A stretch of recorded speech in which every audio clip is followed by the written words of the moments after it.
ఈరోజు సాయంత్రం అయితే మేము బజ్జీలు చేసినాం. మరి బజ్జీలు సాయంత్రం పూట కొంచెం మబ్బు పట్టిందండి, చల్లగా ఉందని వేడివేడిగా బజ్జీలు అయితే టేస్టీగా ఉంటాయని బజ్జీలు చేసినామండి. మా పాప అయితే హాస్టల్లో నుండి వచ్చిందండి, చాలా వీక్ అయింది.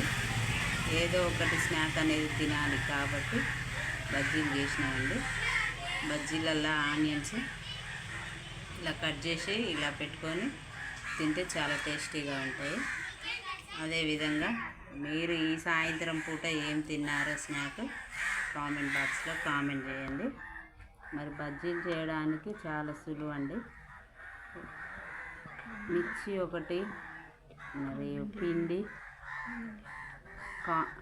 శనగపిండి, మిర్చి, చింతపండు, కొంచెం వాము వేసి చేస్తే చాలా బాగుంటుందండి. దాదాపు అందరికి తెలిసిన విషయమే.